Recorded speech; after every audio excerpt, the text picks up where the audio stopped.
Good morning, everybody, and welcome to the Saturday edition of the Paranormal Weekend Morning Brew Show.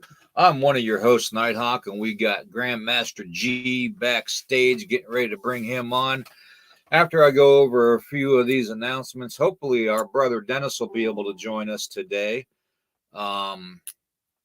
He had a situation at his house that he had to attend to, which is kind of like, ironically, like the situation I had at our house about 2 weeks ago with the water pipe break. So, yeah, them forces of evil are working double time on Dennis and I. So, you all keep us in your prayers, okay? Anyways, let's get to the point of the whole thing today. Copyright disclaimer: this channel may use some copyrighted materials without specific authorization of the owner, but contents under here fall under the Fair Use Act of 1976. Furthermore, Nighthawk High Strange, this podcast channel and all the podcasts do declare fair use of any and all content to be used for the sole purpose of informing you, scholarship, research, and anything else under the sun falls under fair use, permitted by the copyright statute that might otherwise be infringing upon the owner. Okay, so we declare fair use of any and all content to be used for all those purposes. We also use Splice app for all of our advertising. The little short videos that I make and stuff, those are all done on Splice app. I don't know if you all follow me or not on Facebook, but I put out a lot of short little 2-minute, 3-minute videos with the music and the whole 9 yards. That's all Splice app. That is a very, very good app. It's free too. So, you can't beat that price. So especially after the last 5 days I've had. And we'll go over that. Okay. The gremlins have been at work on us for a while now here for the last 5 days. But anyways, let me take that down. We are going to get into the subject matter of the men in black. Okay. Let me go up here and take this down. I got to find it here first. There we go. All right, we'll take that down so you can see my ugly mug. Okay, and of course my backdrop is falling down. That's okay. We'll just do this. That way you won't even see it. Oh, there's the coffee maker. Can't see that. Oh, no. That's my secret weapon. Hold on here. Now, what the heck? You'll see the coffee maker. It won't matter. It won't matter. You can't get none. It's all mine. Anyways, the Men in Black, you know, that's our subject matter. But before we get into that, and I bring Dennis on, or Dennis and G on, um, let me tell you the week, not even a week, it was like 5 days. Okay. And it was boom, boom, boom, boom, boom, one right after another. Friday night, had the son, my youngest son, in the hospital, severe pain, emergency room. Spent, I think it was 4.5 hours there, which was pretty quick for ER standards, especially where we're at. Um, Saturday, on the way to a Bigfoot event in Southern Virginia, the truck breaks down on the interstate. I mean, we're literally talking right on the interstate. Like it's died as we were driving, and I coasted off to the side of the road. So yeah, that's the kind of. And then I get home after the tow truck. Thank God for AAA. Even though AAA has this stupid law. It's a COVID law. Okay, I don't want to say the word. Where no more than one passenger can ride in a tow truck. Well, what the hell happens if you've got an entire family with kids and everything? You gonna leave them on the side of the road? That was just stupid, ridiculous. So thank God, thank you, David and Melissa, that are in the chat. Thank you guys very much. You pulled through. You went above and beyond to help us. And then you know what they did? They went down to that Bigfoot event and they helped out our brother Daniel. Okay. Um, that that is just, you can't find character like that anymore. You really can't. You want to surround yourself with people like that all the time. Okay. So that's the kind of people they are. They are just phenomenal people. So my hat's off to them, and thank you both very, very much. I'm looking forward to, we're going to be seeing them later on today. I'm looking forward to that. So, but anyways, I get home with the truck, and I start having these almost like a stroke, like a mini stroke. And I have these mini strokes every now and then because of my medical condition, which they come and go. I usually have one maybe once a month, if that. But this one was pretty bad because of the stress level from the morning and the evening before, and then not getting much sleep before too. But then Monday, the wife has a bad fall. Tracy has a very, very bad fall. And I mean extremely bad fall, going down our steps from our front door, holding Jacob in her arms. Okay. And, anyways, Jacob didn't get hurt, but Tracy did. She got banged up pretty good. She looks like she was putting the Kamalachi Crunch from, Happy Days, episode, where the two brothers driving the demo cars would do that. That's the kind of injuries we're talking with my lovely wife. God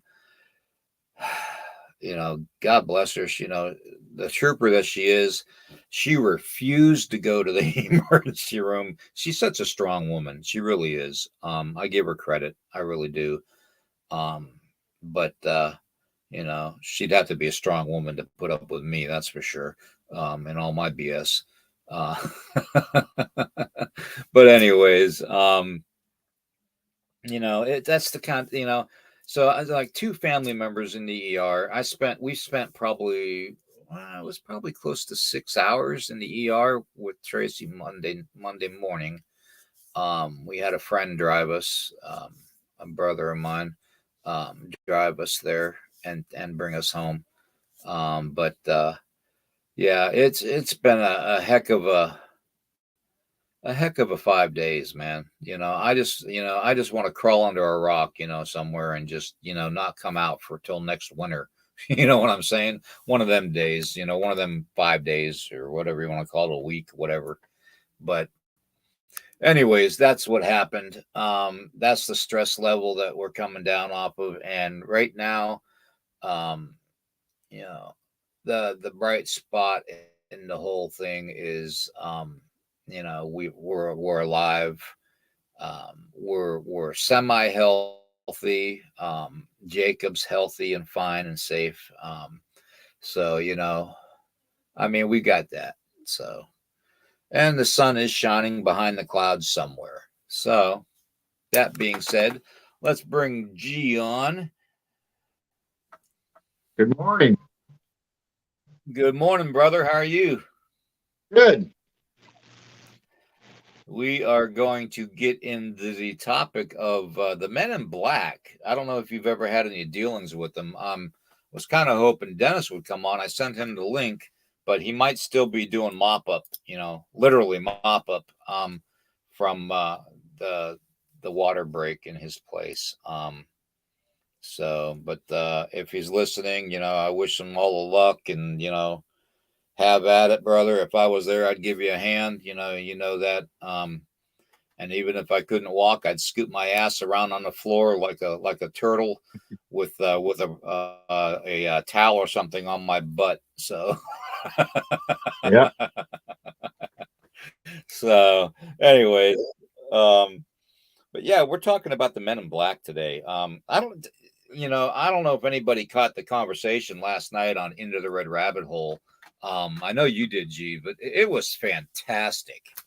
I mean, I think that was probably one of our better shows for that. And I want to thank you personally, G, because you brought that young man on your show, and I was thoroughly impressed with him when he was on your show, and I impressed with him so much I wanted him right away to come on our show.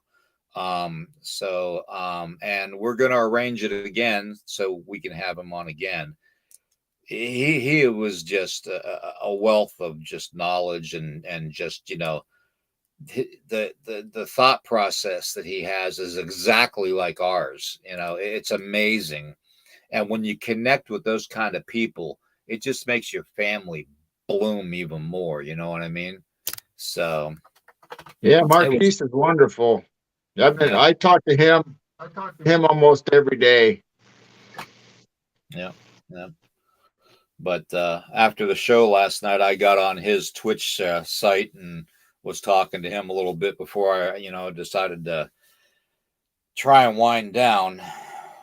But I've been on such a high, I almost like a high alertness with me lately that because I'm always expecting that next disaster to happen.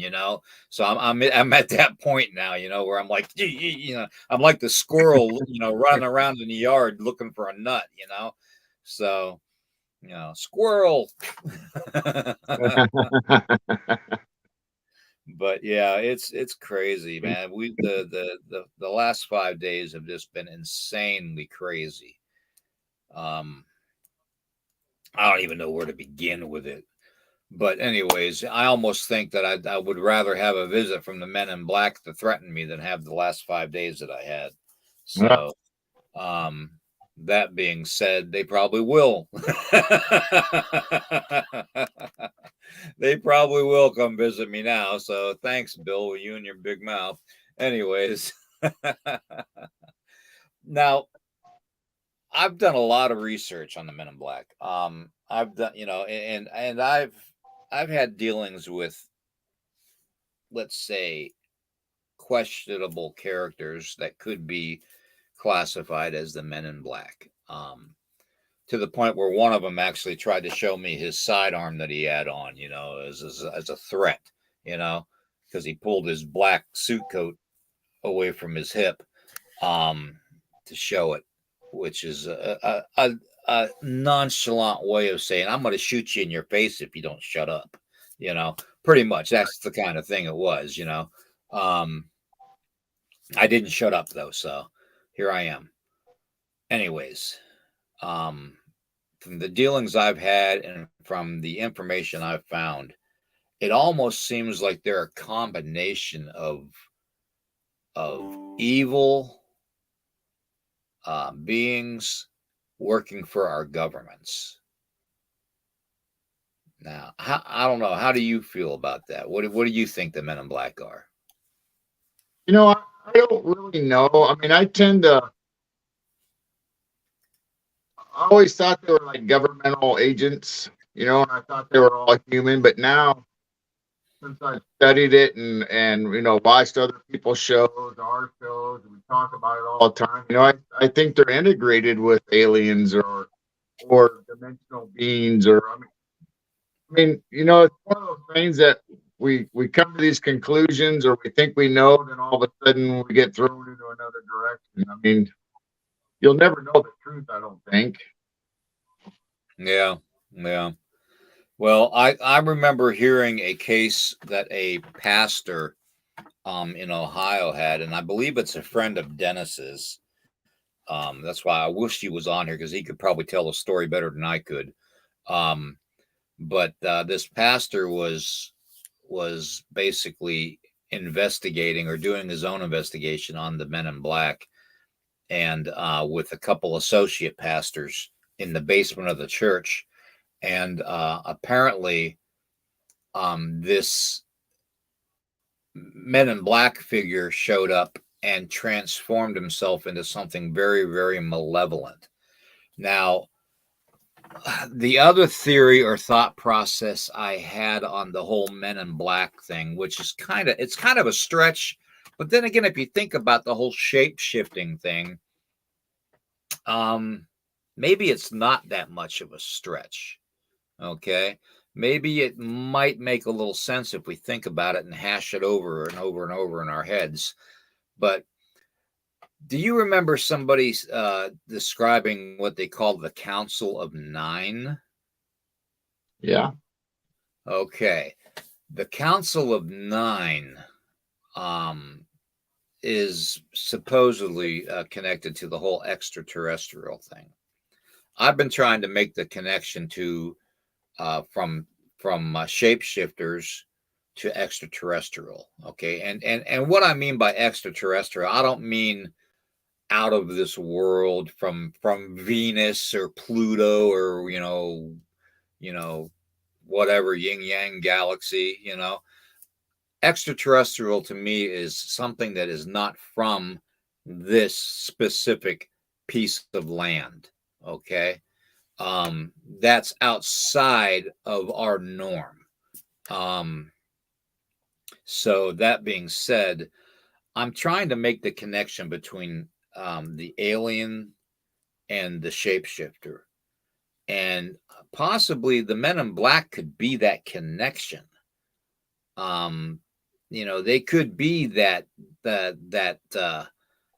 what's left of the fallen ones from the biblical time, when God cast out Lucifer and the 200 angels into the pits of hell. Maybe they are supernatural and have that ability to shapeshift, and that's why they come to us as Men in Black, because they're trying to fit in. And I just had a shadow person go from my doorway over to the closet. That was weird. Anyways, but maybe, just maybe, they are a shape-shifting demonic or angelic being.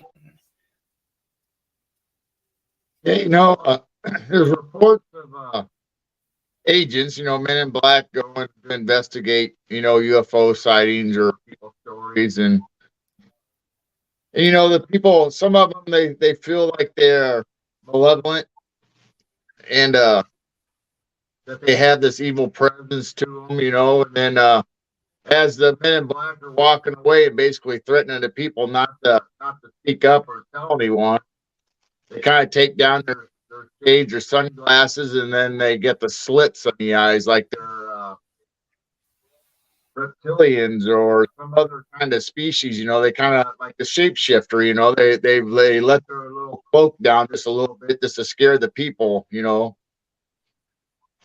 Right. Right. Right. Yeah.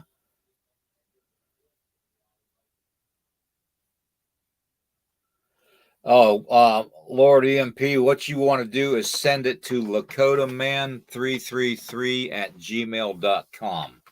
Okay, that way you can write everything down on an email, and I can either investigate it with our crew, or we could bring you on the program at some future point and discuss what kind of an experience you had. Okay, so that's how you would do that. Okay, in fact, I'll put that in the chat too. My email.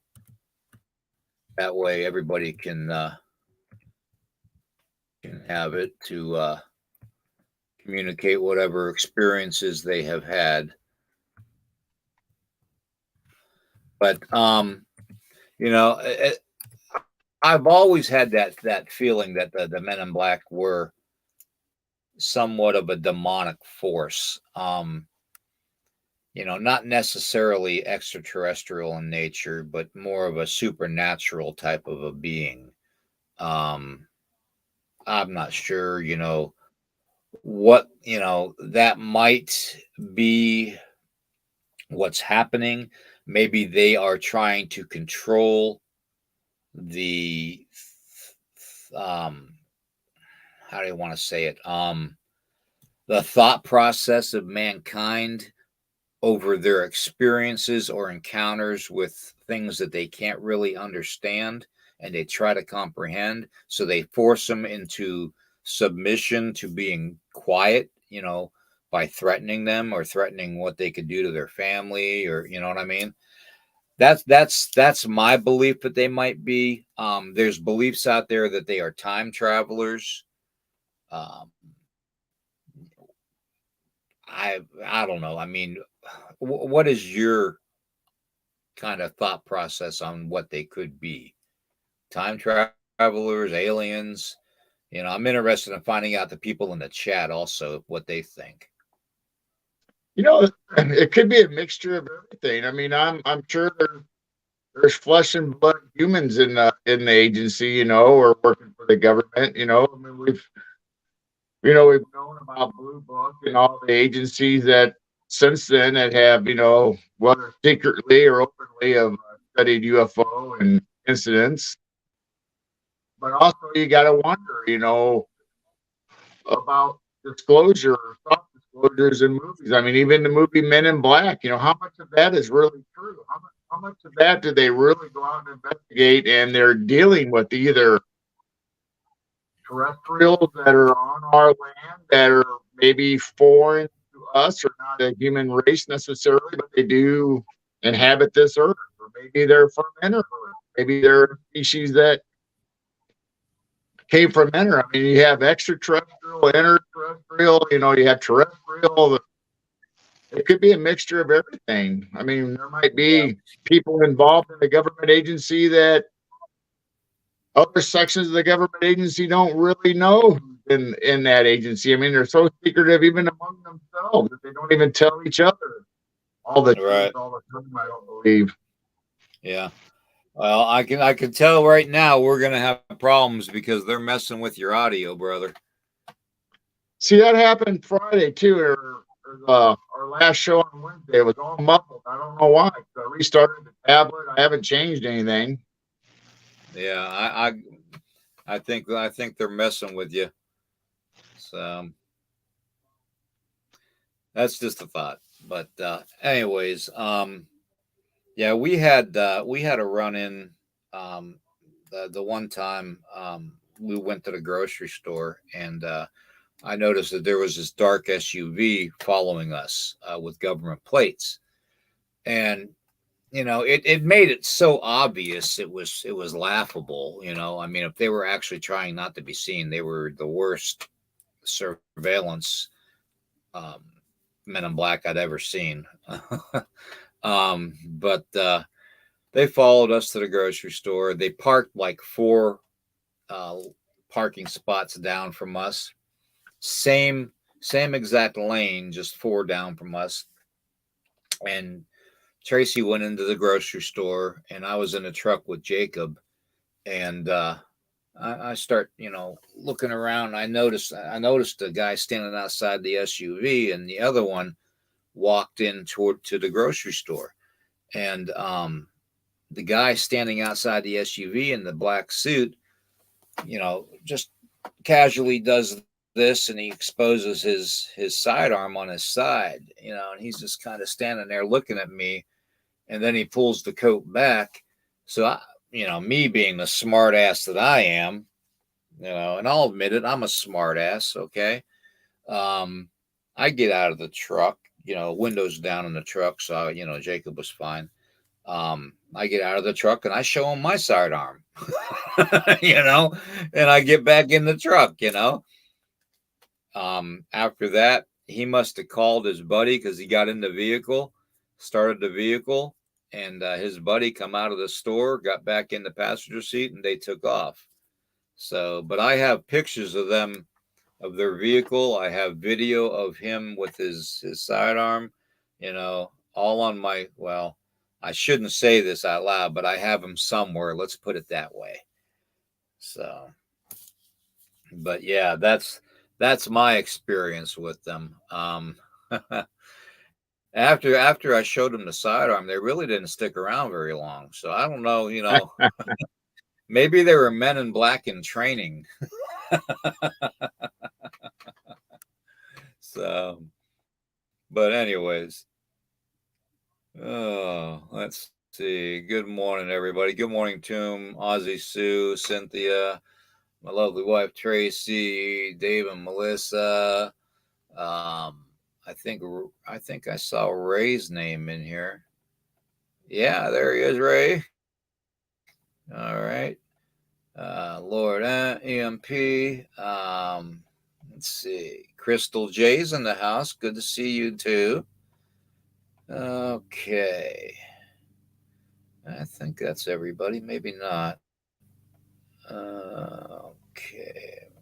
My lovely wife Tracy, who's recovering, hopefully. She's a trooper, man. She took one hell of a spill. She really did. Okay, let's see. I see Rob in the chat. Oh, Yolanda, good to see you. Yeah, Bigfoot, Michigan, Rob, good to see you, brother. We're going to have him on Midnight's Monsters pretty soon. We're going to get together and figure out a date. And it's going to be me and Bigfoot, Michigan, Rob, and Dennis. And if Dennis can't make it, maybe UG could make it, We'll see what happens with that. So that'll be a good show. We're going to be talking about everything Bigfoot. So anyways, I'm just going through the chat. Let's see. Oh, you're more than welcome. You're more than welcome, brother. Don't you worry about that. You're more than welcome. If you haven't already, please give a like, hit the subscribe button, and like bell. That way you'll be Oh man, Tombstone, you are on the ball, brother. Awesome. Best backup anybody could ever have in a podcast right there. That gentleman right there. Okay.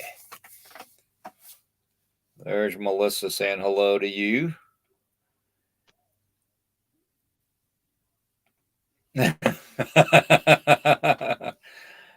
There are also rumors they are probably, yeah, I heard that too. Alien and possibly robotics combined. In fact, we got kind of into that discussion last night with that whole AI thing. So yeah, Lord EMP or I don't know if it's Lord Emp or Lord EMP, because either one could work with paranormal, because an EMP is kind of like, an EMP, and then you have EMPs. I don't know. That could be either or. Anyways, go back and check out Into the Red Rabbit Hole last night, because we had a really good discussion on AI and aliens and all that. It's really, really good. probably one of the best Into the Red Rabbit Holes we've ever done. So, okay, let's see. But yeah, that whole concept of them possibly being androids is fascinating to me. The other thing that's fascinating to me too is the fact that they can just come out of nowhere. You know, Yeah. they literally pop. They literally pop into existence. Like 1 minute they're there, the next minute they're gone. So, are they interdimensional? Are they supernatural? I mean, that's the only explanations I could see where that would work. I mean, unless they're from the Star Trek, ship up in space being beamed up and down, I would still see the beam. you know, I would, Right. they wouldn't just fade away. So Yeah, I their don't know. cars, vehicles, and everything do that. And all of a sudden they're just there. Yeah, yeah. How do you make a big black SUV or a vehicle just appear? You know, I mean I mean, that's I guess they could have some kind of technology or cloaking. I mean, who knows? I mean, they don't tell us everything. Just like you were talking last night about the advancement of airplanes and jets. I mean, they have so much stuff they don't tell us about. yeah, yeah, yeah. In fact, I can't go into it, but I do know that in Tombstone's neck of the woods, they were in the '80s. We were working on a classified project aircraft, and it was being tested out there in Australia's outback, and we were trying to see what people's reactions were going to be to it, and it was a mixed bag. Let's put it that way. So some were terrified, and some were like trying to shoot it down out of the skies. So, anyways, but that's a whole nother story for another day. Um, let's see here.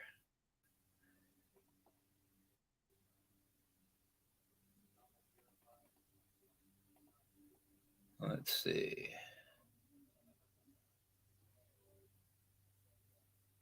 Okay, now the chat's freezing up on me.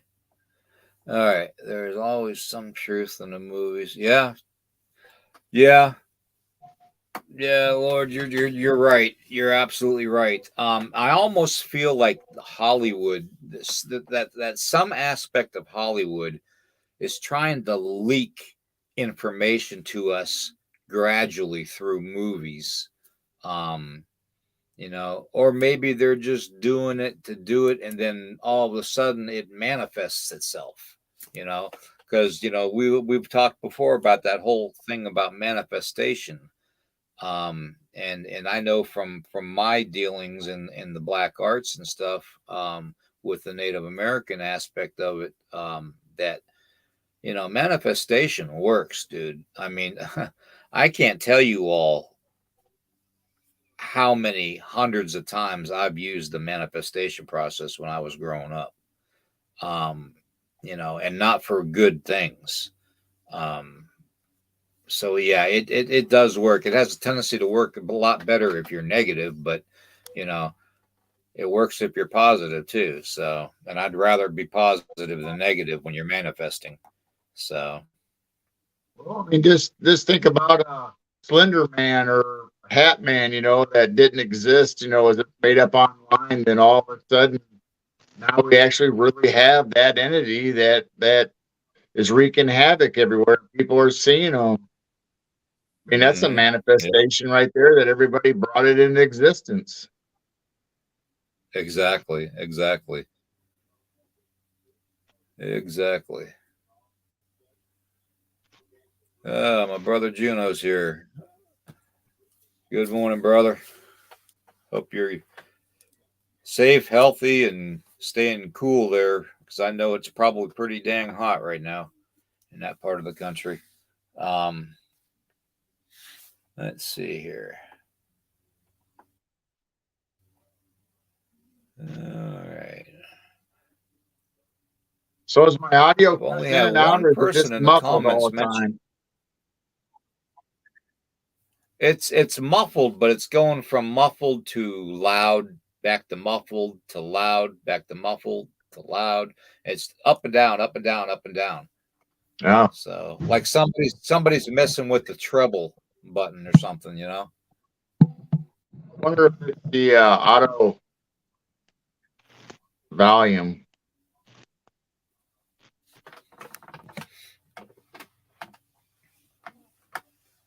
Hmm. Oh, good morning, Let, Katie. let, Good to let me see get, you. I'm going to pop out real quick and change the setting and see if it'll change anything. Okay, I'm gonna go ahead and continue saying hello to everybody. All right, let's see here.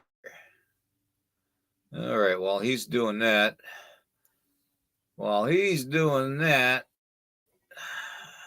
we are going to continue the conversation about the Men in Black.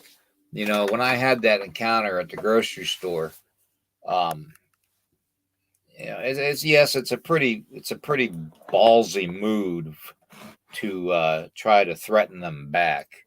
But you know, it is what it is when you deal with me. You either like me or you don't. Um,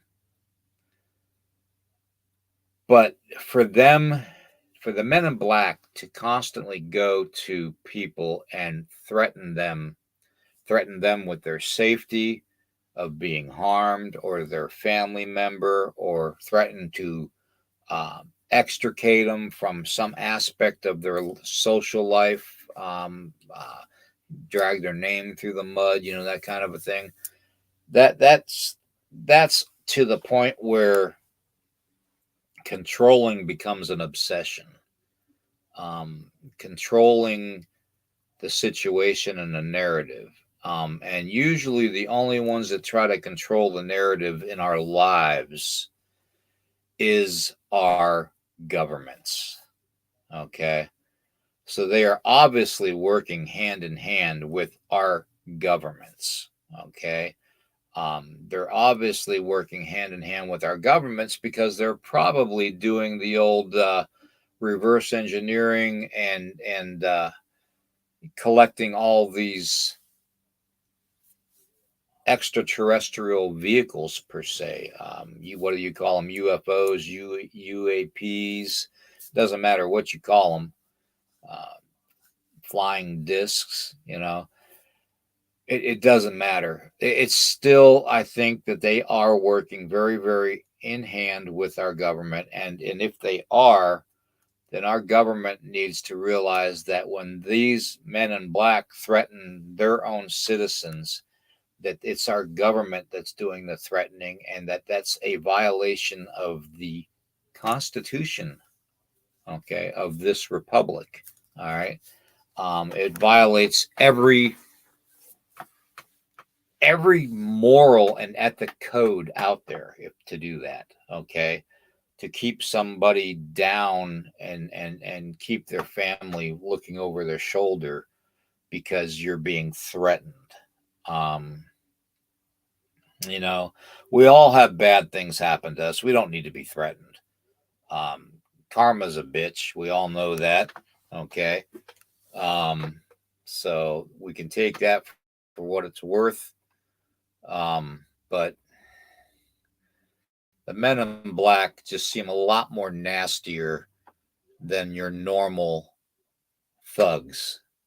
Okay. And that's about the only way I could put it. Your normal thugs don't really act that way. You know, they really don't. So, how we doing now? I don't know. I turned off the can echo. Is it any better? Yeah, it's a little better. Oh my goodness, the prodigal son returns. Look at this. The prodigal son returneth. He Oh, returneth wow. from the depths. Good morning, sir.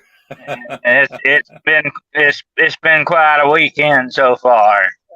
But I want you to know I found the Men in Black. They're working at McDonald's and they're pushing alien coffee, okay?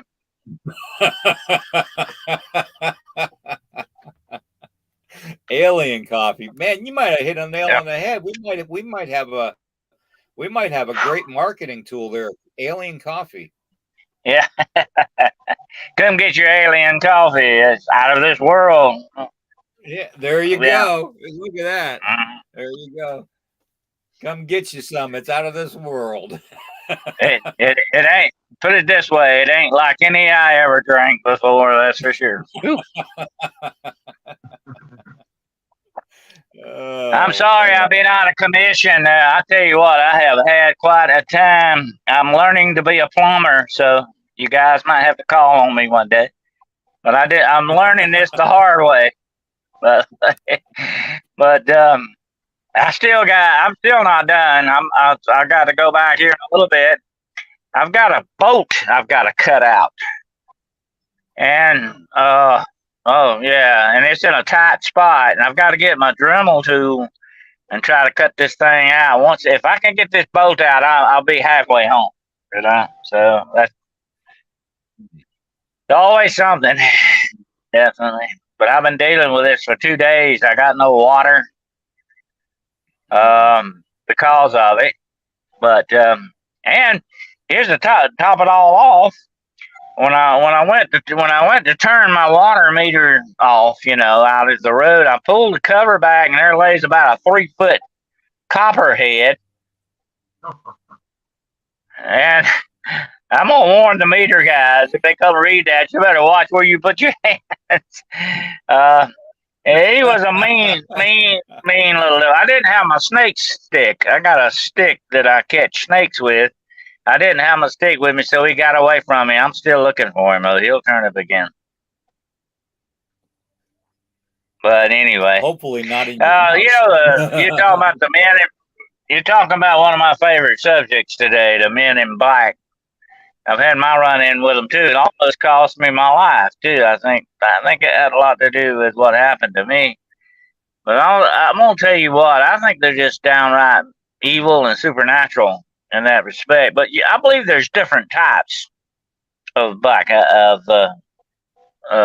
in black. I believe there's different types of them. I believe what you may have saw, William, in your encounter may have been actual government agents who want to look like men in black. That's the way the government does. They love to push misinformation and get us to believe things that aren't real. They have known about the men in black since the days of J. Edgar Hoover, many years ago. He inquired about them. I've seen I know you probably have too. The ID, the FBI memo he put out about it. He wanted to know who they were.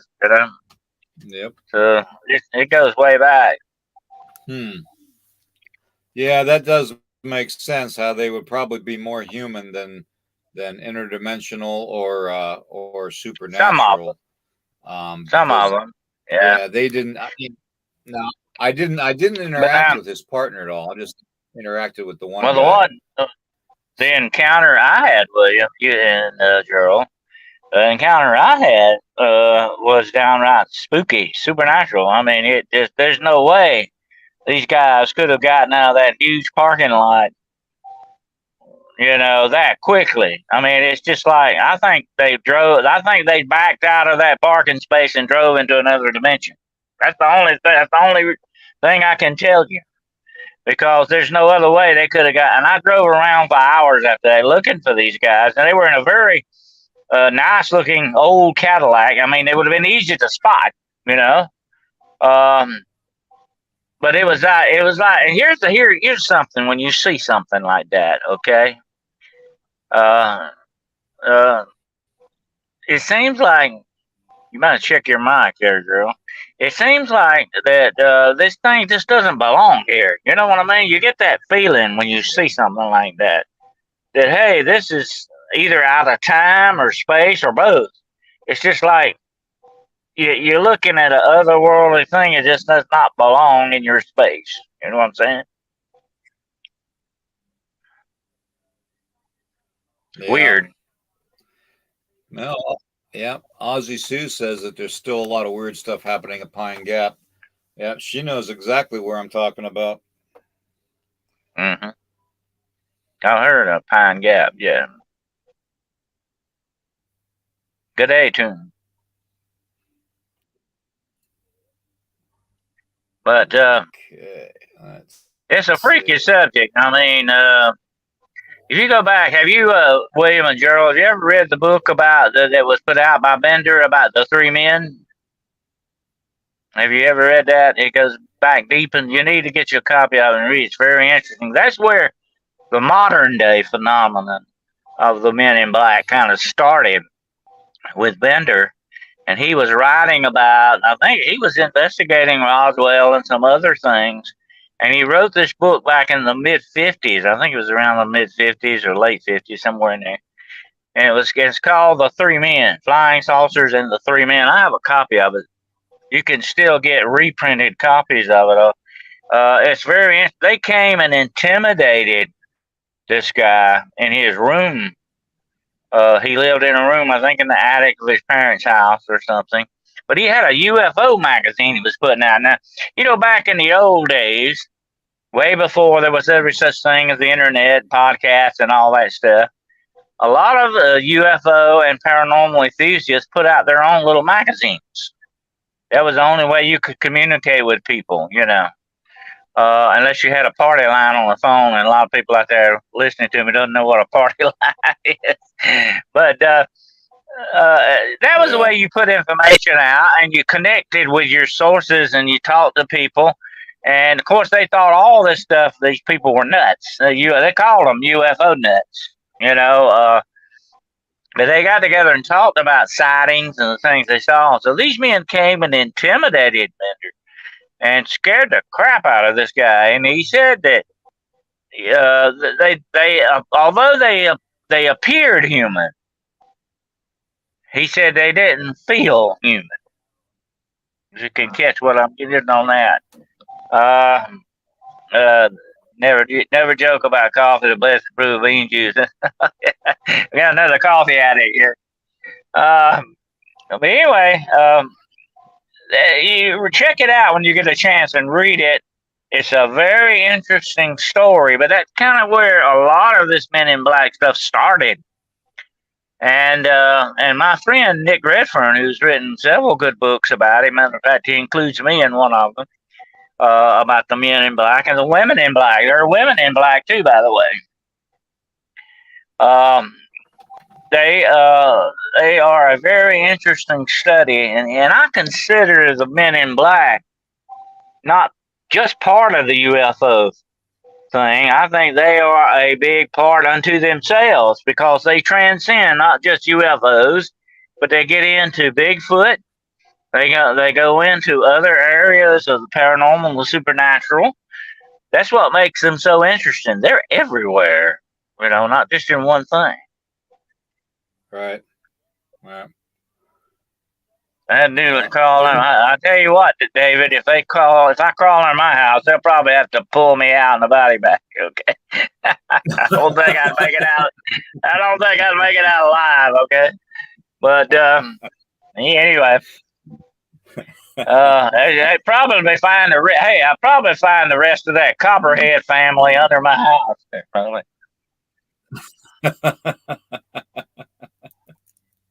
Oh man, yeah. You know, it's amazing because whenever you get attacked, Dennis, I get attacked, and whenever I get attacked, you get attacked. It's like they're playing a game with us, you know. Exactly. I mean, tit for tat. Yeah, just not even 2 weeks ago, I was dealing with a water pipe break, you know. Huh?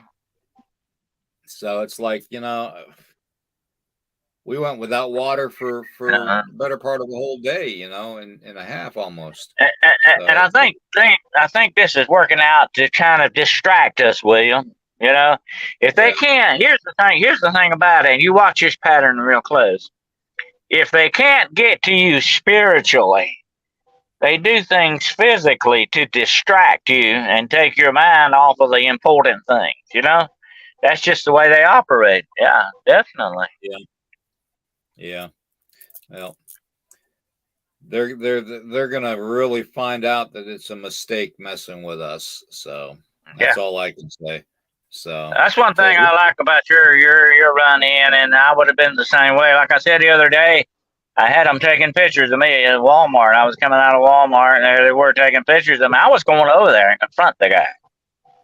I mean, let's not be intimidated by this stuff. We got to stand up and face these things and call them out when we need to.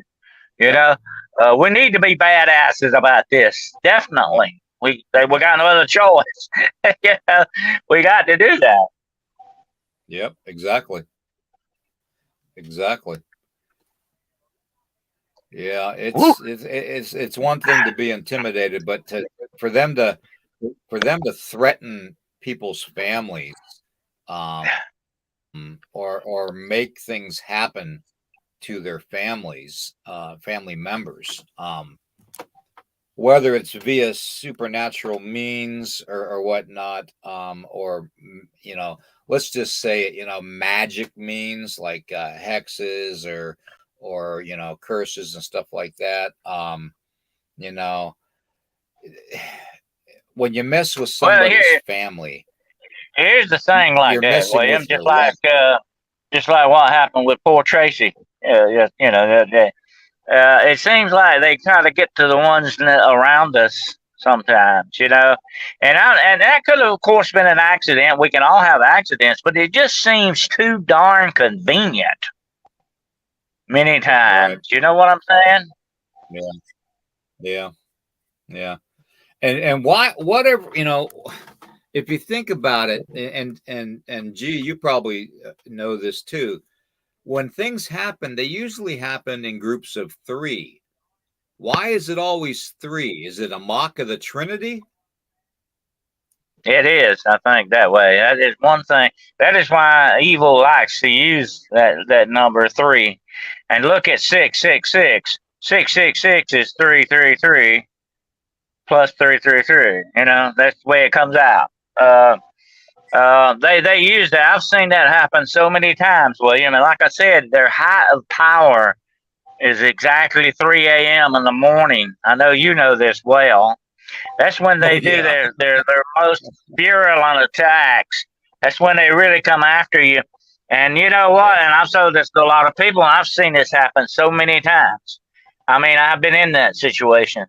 That as soon as 4 o'clock rolls around and the earth itself starts turning toward the sun again, where you're at now, their power diminishes greatly. You can see it. I mean, it's very evident. So what does that tell you? What you're dealing with are demonic type things here. That's basically, whether they're reptilians, and I believe they are reptilians. I believe that's their true form, without a doubt. I mean, I've been doing a ton of research just this last year, going back into Mesopotamia and Sumerian and Babylonian and all of this stuff, the demons of Babylon. People need to look at this stuff a different way, because these are reptilians. That's all they are. How else can you say that? And they are demonic. They're just downright demonic. And here's the thing about it. Let me say this, okay? Even if you don't have a Christian persuasion, even if you don't believe the Bible, okay, put that aside for just a moment. Even if you don't go that way, still look at them as being downright evil. That's what they are. Even if you don't believe in such things as demons, what else could these things be other than that? They're so inherently evil in what they do, just like the Men in Black. You ever hear of the Men in Black doing anything good to anybody? I never have, I don't think. I don't think I've ever. No. Neither have I. Yep. No, I haven't heard that. Definitely, Penny. I agree with you on that. But anyway, I mean, what else? What other conclusion? What other conclusion can you come to with things like this, William? We have to look at the obvious and be logical about this. Logics can't be thrown out the window.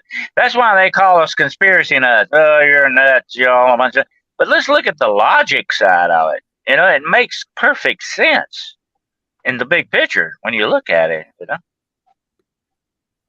Right. Exactly. Yeah. And I agree with Lord Emperor here. Yeah, Absolutely. Yeah, yeah.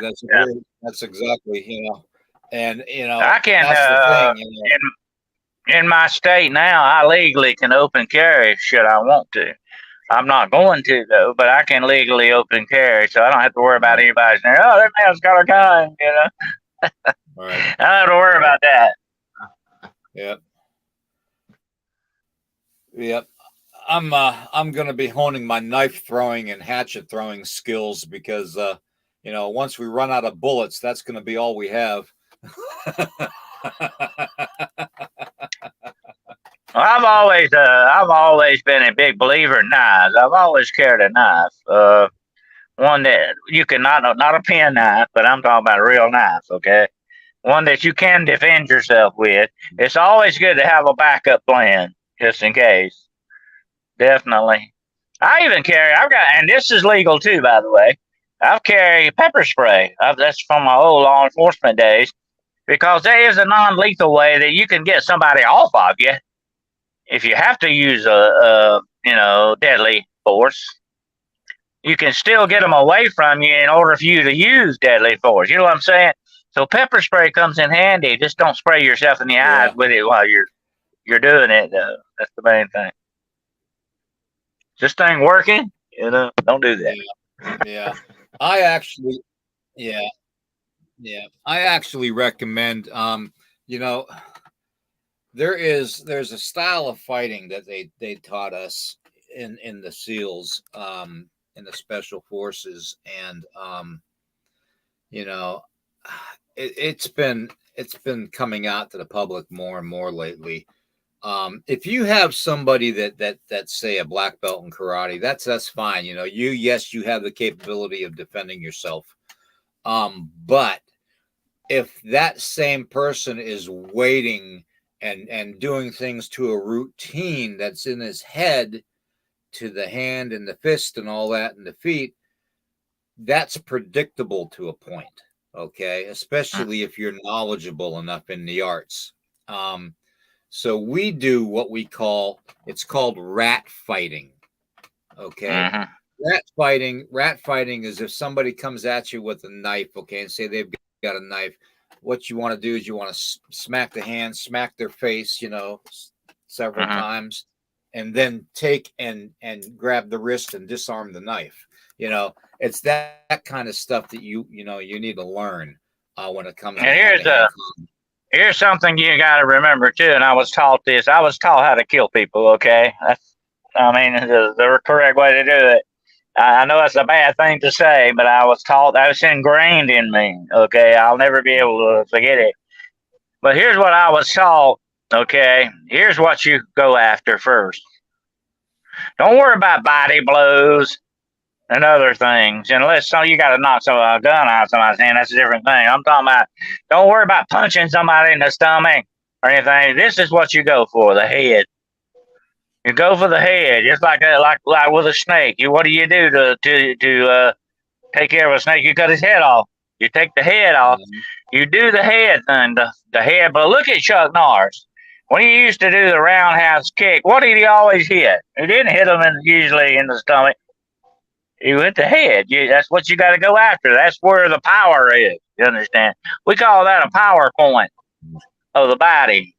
That's where Yep. everything comes from. You take Yep. that out, you Yep. do something with that, you probably gonna come out good in the end on that side. You know what I'm saying? But you got to remember the bad guy knows that too. So you got to protect yourself. But like that rat you're talking about, that's just fighting dirty, and we were taught that you got to. When it comes to fighting, you got to remember something. When it comes to actual self-defense, okay, you cannot worry about what the other guy's gonna do. You do what you got to do, and you got to do it most effectively. Okay, don't mind, and throw the rules out the window. You got to throw the rules away. Yeah. Yep. Yeah. Use everything around you to defend yourself and your family. That's the key. Exactly. That's the key to rat fighting. So and survival. But here's the thing. Yeah, here's the thing, guys. Here's a question I have. Okay, and I'm sure the question that the chat has too. One of them probably. is what do you think the Men in Black have as far as weaknesses go that we can fight back with them on? I think their number one weakness, and I'll let Geryl go with this one, but I think their number one weakness is they are not, most of the time, some of them, but most of them are not human, and that could be their biggest weakness. What do you think, Geryl? That's what I was going to say, and I don't know if my audio is still messing up or not, but us as humans, we're created. We have souls. I think that's all. If they're demonic, they're always jealous or wanting to get more knowledge about our souls or trying to obtain our souls from us. So us having a critical mind, being able to think, and having, discernment and all this, that we can outsmart them. We can, they just can't do anything. We just need to realize how much power we actually have. I mean, that's the biggest thing. That's true. And the demonic has a corrupted spirituality. They're not like us. Their spirituality is corrupted. It's been malformed. It's been twisted and mutilated beyond anything. That's their weakness, though. You got to remember that. They're not stable as we are. We are higher spiritually than they are.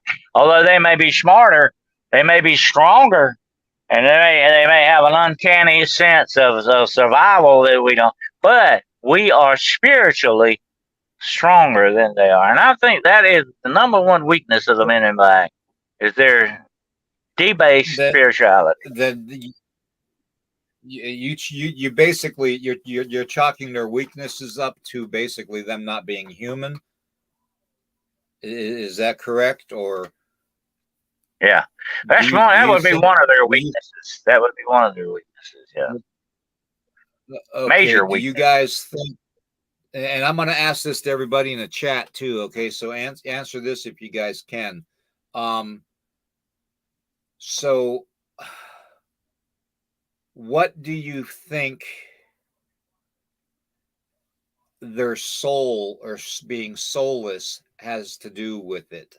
I mean, if they are alien or interdimensional, and there's the possibility that they don't have a soul or a spirit or an essence, whatever you want to call it, is that the reason that they're susceptible to being harmed?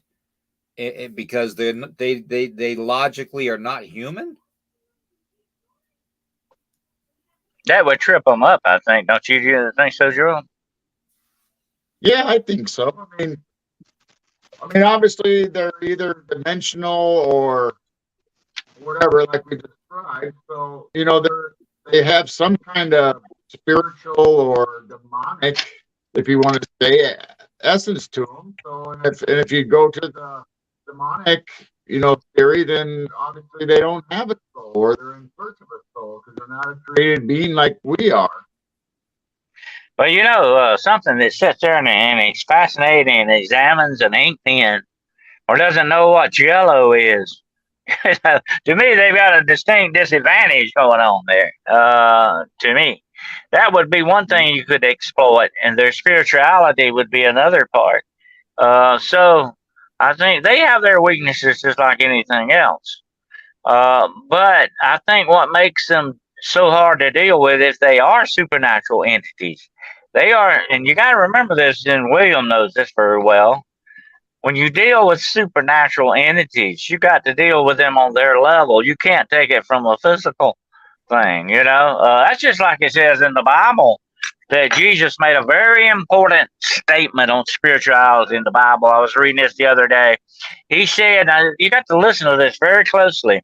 God is a spirit. Therefore, you have to worship God in the spirit. So what Jesus was saying, God is a spiritual being. And you have to meet him as a spiritual being. You have to meet with your spirituality, in other words.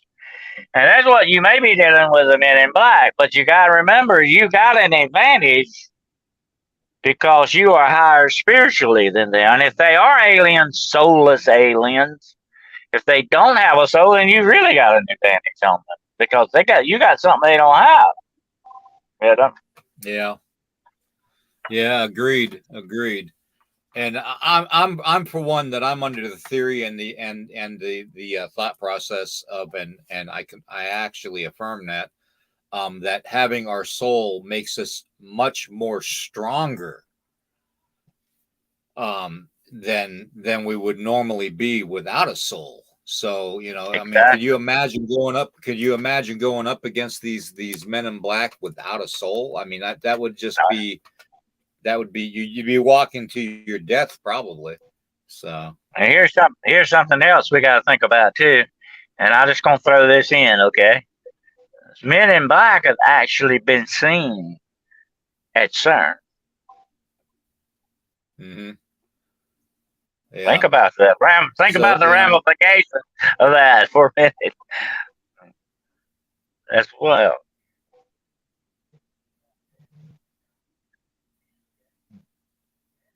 I mean, what are they doing hanging around yeah. CERN? What are they doing? What's their purpose with that? You know, that bothers Give me me one to think second. about that. I have a sneeze coming on, so excuse me, guys. Go right ahead. Take care of that. Blow it on out. Yeah. But anyway, something like CERN and some of these other things, it's just very suspicious that you have these black suited guys hanging around. And like I say, there's women in black too. Let's not forget that. I believe. And here's another thing about the men in black, or the black these people these beings that we're talking about. I believe they may be shapeshifters. If you are demonic or have any type of demonic makeup about you, your premier power is shapeshifting. That's just the way that goes. So they could appear to be men or women or children. Let's hold on and think about this a minute. What if the black-eyed children are really men in black appearing in another form? True.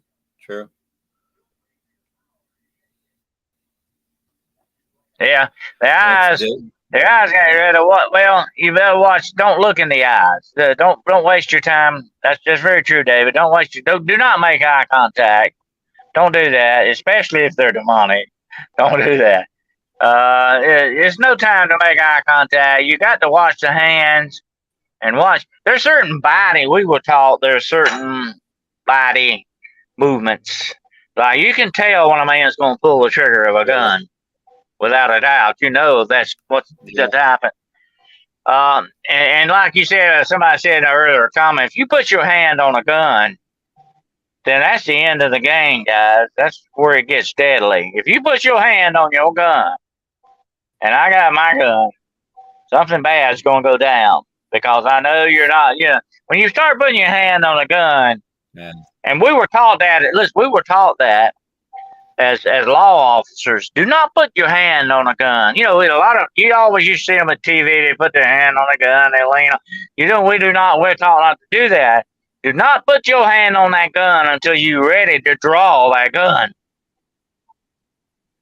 And when you do that, the game's on. I mean, when that happens, I'm gonna figure you're not gonna pull that gun to play checkers with me. And if you're going to be foolish enough to try to intimidate somebody with a gun, you better be foolish enough to know that you may die for doing that. Because if you pull a gun on me to kill this old boy, you're going to pay for it. I'm sorry. That's it. Well, like, look at what happened. Look at what happened to that one gentleman down here in Southern Virginia, down by where was it? Down by Virginia Tech, I believe, in Blacksburg, Virginia area, where he saw the UFOs and he reported it, and the men in black came and said, you're going to give us your pictures and stuff or whatever you have, and you're not going to say a word of it. And the guy refused, and they threatened his family, and not even a couple days later, his son was shot in the head by an unknown assailant. Mm-hmm.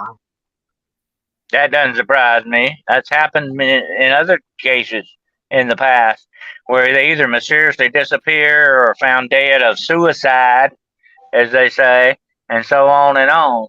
That sounds like Tied. tactics of the CIA, does it not? Yeah, it does. Uh, It does. You know, amazingly, a lot of these people being tied to a tree and shooting themselves in the head twice with a 12 gauge shotgun is happening around the world apparently, and they're all like really good contortionists.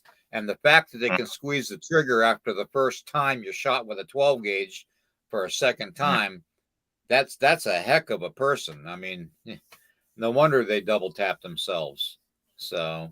exactly. And here's the thing. Here's the thing about some of these covert guys. It seems like they like to play games with each other. They send little messages to each other. You know what I'm saying? Yeah.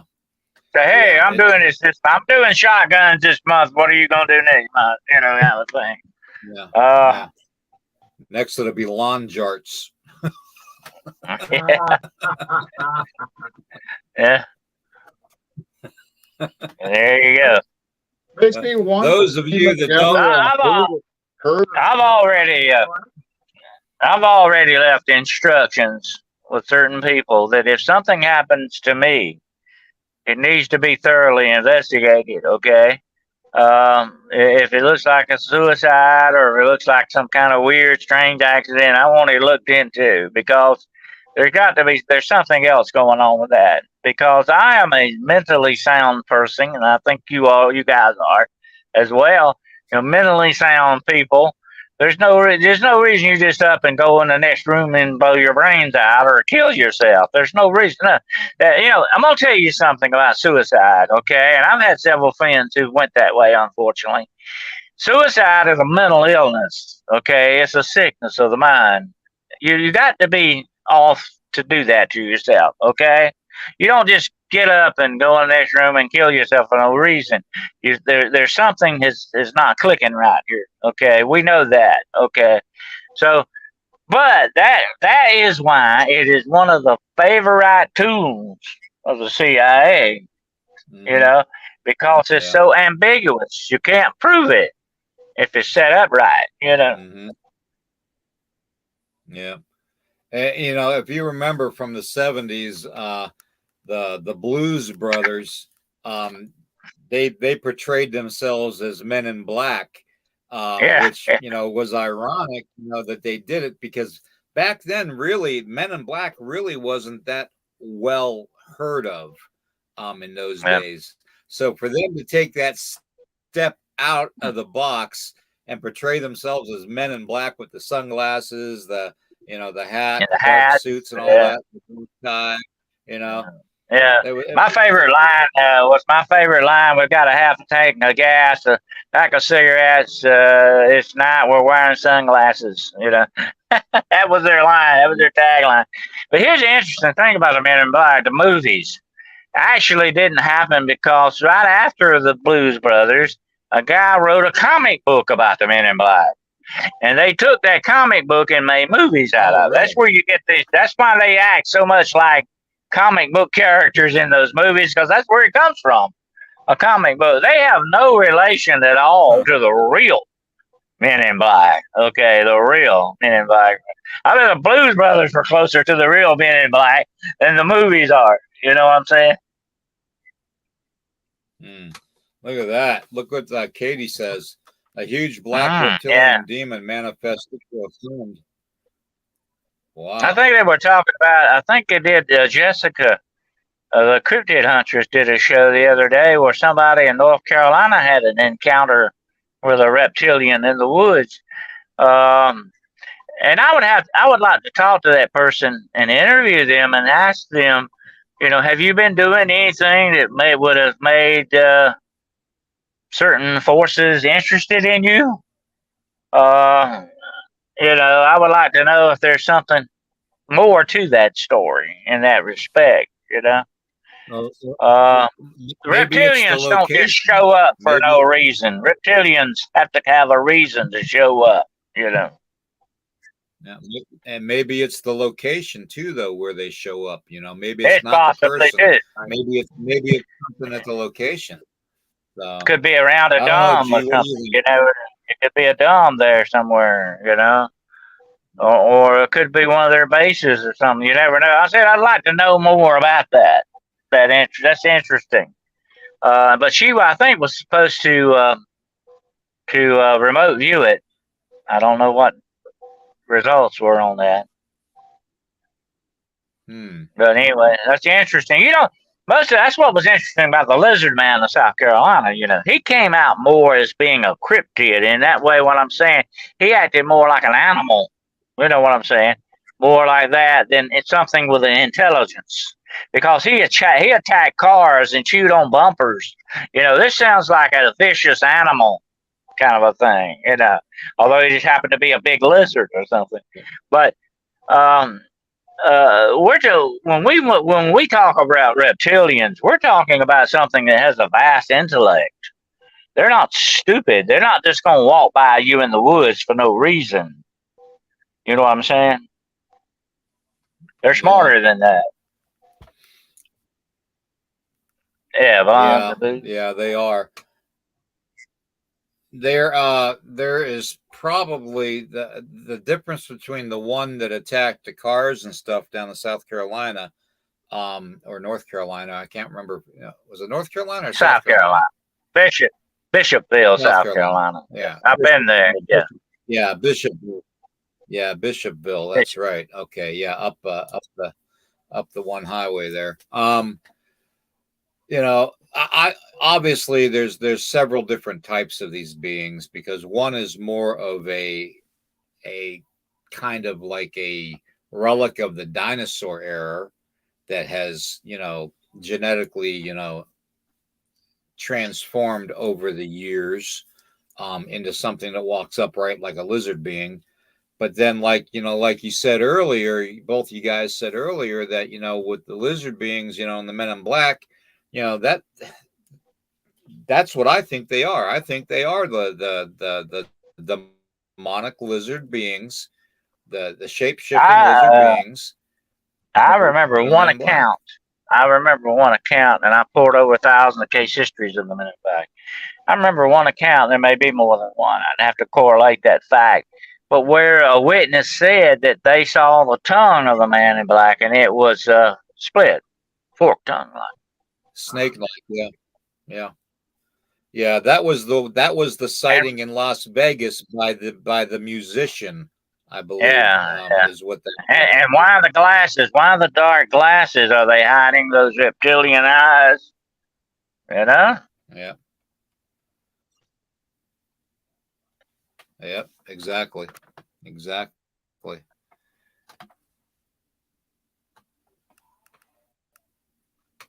The Blues Brothers wore the sunglasses because they were cool. Gee, but these guys are wearing them, I think, for a different reason altogether. Yeah. Yep.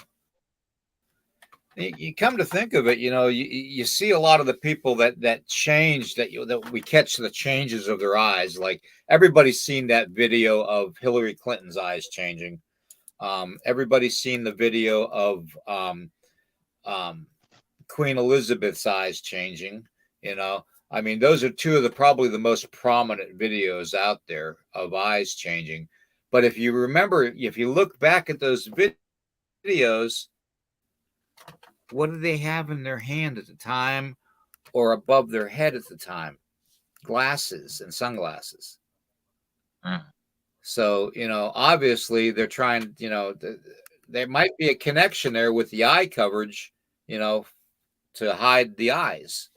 So, well, William, as we've said so many times in the past, the eyes are those true windows of the soul. When we were romantically involved, we always, I don't know about you, but I've always been fascinated with my girlfriend's eyes, amongst other things. Okay. But when you love somebody, you gaze into their eyes. You seem that there's a connection, okay, between those eyes. They are the windows of the soul. And if I were going around hiding my eyes all the time, definitely I'm doing that for a reason. either I don't want you to find out what I really am, you know, or what's really behind those eyes, you know. And like I said, I have looked into the eyes of many serial. I've looked into the eyes of murderers, and there's nothing human looking back most of the time. Okay, it's not human. It's cold and black and dark and emotionless, like that of a shark. You know, when you see something like that, you know the state of that person's soul. Yeah. You know, and that's why we say it's so important. If you run into the demonic, do not make that eye contact. Don't do that, because that will get you under their power. That rapport you don't want to form. But that makes me very suspicious with him wearing those glasses all the time. You know, I gotta answer Lord Emp here. You know, thank you, brother, for your service too. I appreciate it.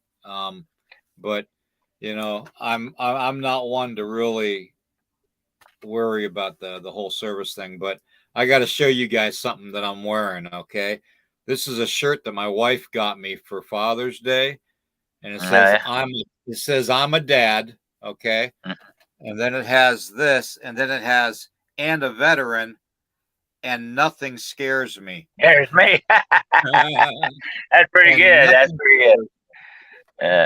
Yeah. I'm a dad. I saw something like that. It said, "I'm a Vietnam veteran. Go ahead and try to scare me." Yeah. That was very good. Yeah. Yeah. But yeah, I you know, I had to show you guys that, because that comment. But let's see here. Gee, you're awful quiet there, brother. Well, you know, I'm just worried about this audio. I don't want to make a point and talk very long and then have it cut in and out all the time. But you know, their eyes is your eyes are sensory. I mean, like you go out in the sun, you know, your eyes get dilated, or they can't always control their eyes on how they perform. I mean, they're connected to your brain and your sensors in your system. So that's the one thing that's going to give them away. You know, if they're shape shifting or whatever, and you get a reaction out, it's going to be their eyes, whether it's from the light or from their feelings or from, you know, if they get angry, obviously their eyes are going to change. Oh yeah, and you know, you make a good point there, Geryl. The eyes are not only the windows of the soul, but that's a lot of where their power may come from. You know, could hypnotize and mesmerize people. You know, certain reptiles are good at that, by the way, like cobras and stuff like that. You have to wonder if maybe, you know, that might be one of their weaknesses too, their eyes, and that's why they protect them so much. That might be a good point on that. Rosie. Have a good day, Rosie.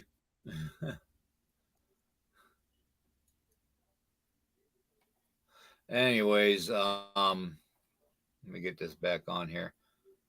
Sorry, I'm trying to cover the chat and do the conversation at the same time. But the chat is really moving fast. Those comic books were much better than the movies, definitely. Yeah, I like the comic books were better.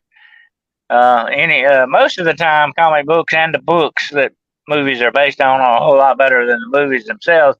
Sometimes, though, rarely, once in a while, the movies can be better than the books. So there you go. Depends on the writer. Our question: what do you use with them? Since we don't know what they are, it said they have no hair, don't know how to do simple things, use a pen or well, that's what I say. They're very non-human appearing. And that would be a disadvantage for them, because they don't understand you as a human being. You know, you could have a big advantage over them. Yeah, that's the most common thing that people state, is their inability to effectively use their hands, and the fact that they don't show any hair. Right. So that in itself, you know, I mean, think about it. If you've only got 3 fingers or limbs like a lizard, okay, you're not going to effectively be able to use a pen or a pencil. You know what I'm saying? Yeah, right. Well, and here's another thing. Think about this, and I might mention this to Geryl. I think he sent me a reel the other day that supposedly showed an alien out in somebody's yard. Remember that, Geryl? Yep. And in the reel, the hand of the alien is so stiff and so bad looking. I mean, and AI cannot get the hands right. By the way, on a lot of this imagery. Okay, that's one thing. Is a telltale sign is the hands are not right. And I say, look, if you're going to build a starship to go from world to world, you're going to have much better dexterity than that. You know, Exactly. I agree with you completely, William. Yeah. Yep. Exactly. That's the thing, and that's why I think they're either interdimensional demonic supernatural entities to their core, and then the persona that they put out, they could transform themselves into anything. They could be the guy standing next to you in the line at McDonald's. Well, if you go back, to history and folklore, William Gerald, you go back and look at all this the different supernatural entities, which I have studied immensely over the years. One attribute stands out: if you can shapeshift, that's your premier power, and therefore it makes you very dangerous. Okay. For us humans, because we don't know what we're dealing with. You may appear to be something that we don't know what you are. You can fool us into believing something. And that's a premier power. And if you go back, look at the Greek mythology and look at the Norse mythology and all that, they talk about shape shifting. Look at the god Zeus. He could turn himself into a swan or different things. Have sex with all kinds of women, by the way, and have a lot of sons and daughters and all that stuff. But he could shapeshift. That was his number one power. Not throwing a lightning bolt at people. His number one power was he went around shapeshifting. So beware of anything that can. And I can tell you guys this, and I'll stand on this till the end of time. Okay, demonics beings are number one at shape shifting. They do it well. I've seen it with my own eyes, and I know that without a doubt. You brought up a point about it could be anybody. They can be the guy standing next to you on the bus corner or whatever. It almost kind of sounds like the men in the Matrix movies where the agents would all of a sudden take over the body of the person next to you. And that's the spiritual part of it. But physically in our world, they can appear whatever they want to do. They can give us that. I don't know if they're putting that image in our mind or there actually are sometimes actually appearing as that, because I've had other people say they've seen it too. You know what I'm saying? But here's the interesting thing, okay? If you shapeshift, that takes a lot out of you to do that. So it's very hard for you to hold that image for a long period of time. And it's very, very hard for you to get that image perfect. You never do get it perfect. There's always something wrong with it. There's something not right. Like if right now I were demonic and I were appearing to you to look like Dennis, there would be something wrong with me other than what there really is. There would be something wrong with my looks. Maybe one eye's lower than the other, the ear might be, or the hand might be messed up. Something is going to be wrong. It always is that. And that's why, and that's a number one telltale sign that, okay, if I came up on a cow in the field and this cow had like one leg that looked weird and was backwards or something, I'd know that I'm not dealing with a real cow here, okay? It's something trying to look like a cow. And that's the thing about the men in black. They are something trying to look like men and not doing a great job at it. All right.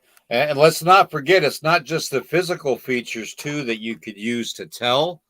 It's also the odors that they have. They have an earthy, kind of a musty type of an odor that they try to mask. Also, when they're trying to eat, they're going to fumble with their food They're going to fumble with anything that they try to pick up because their actual hands can't function the way ours are because they don't have an opposable thumb. Okay, Exactly. that Exactly. thumb is what they don't have, and Yeah, that sets they us need that. apart from many other. That sets us apart from many other species. That thumb, Yeah, That's what exactly. that's what a guy once told me. If God had created anything other than that, it was the thumb was the best thing he came. Because without that, we'd be in a lot of trouble. Okay, we might still be here without that thumb, but boy, we would have a different world without it. Definitely, we would be completely different beings. And you're very right, William. They are just. Here's what I say: they are things trying to carry off the persona of being human, and they are not. And I've said that, and I've said this a lot. I know people are tired of hearing it, but there are things out there walking around that look human, but are not human. You got to remember that. And I've seen some of them. I think you have, William. I think you may have too, Gerald. We've seen people say, oh, there's something. We get a feeling about it too. Not just a physical appearance. That's why I tell people we need to develop ourselves spiritually and tap into that feeling we're getting because that's something our Creator gave us to safeguard us. That's part of our survival. Pay attention to that feeling that you get because, hey, I get a bad vibe. I'm going to go with that, okay?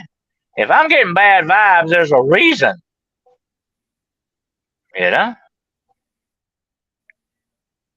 Yeah. Yeah. It didn't act quite like a bull, did it? Wow.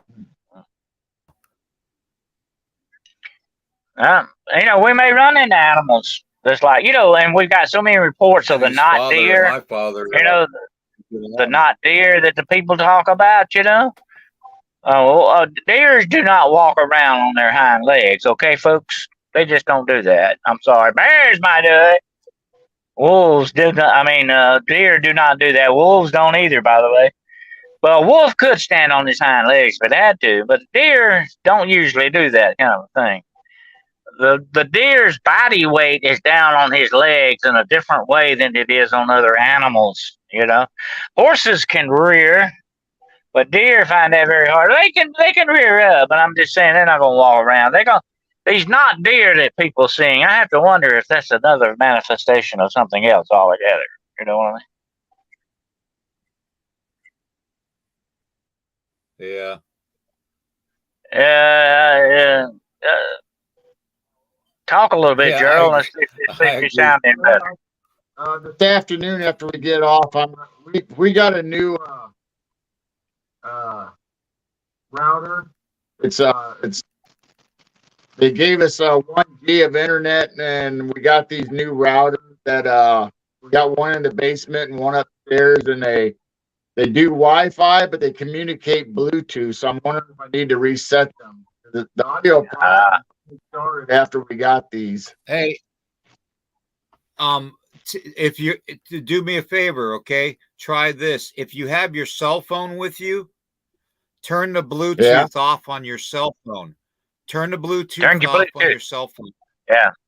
That was what was interfering a lot of times with me and my mic. That's why I got my phone here right now. I got my Bluetooth off. So do that. That might be the thing that's interfering. That Bluetooth is very powerful stuff. Yeah, Yeah. I don't know. I'm going to restart these after the show and see if it changes anything, because it didn't start happening until we got these new devices for the internet. Oh, that's better. You sound a lot better. You don't sound muffled. It is better, yeah. Anybody, and is your wife close to you? If she's got her phone, she needs to turn her Bluetooth off as well. Anything in the vicinity could screw you up Bluetooth wise. I found that out the hard way. Yeah, I don't know. We got them because they offered a special, obviously, and I thought maybe it would help us down here in the basement. But then we started having this audio problem, and this came up out of the blue, but that's the only thing that's changed. Is You're sounding better now. You're sounding a lot better. well, maybe it is a Bluetooth thing then. I don't know. You know about that, Penny. You better watch those ball guys.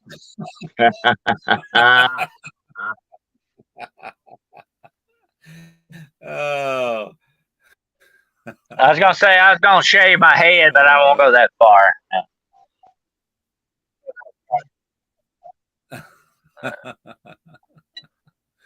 Oh, that's funny. The old Telly Savalas look. Remember Telly Savalas? Yeah. Oh yeah. Who loves you, baby? I always had the lollipop, you know. Yeah. He was Greek, by the way. Greek, yeah.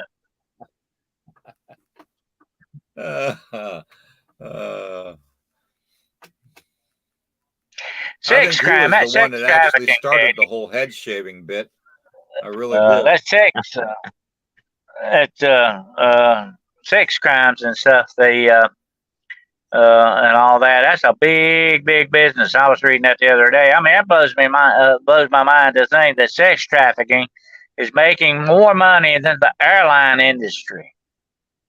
That's wild.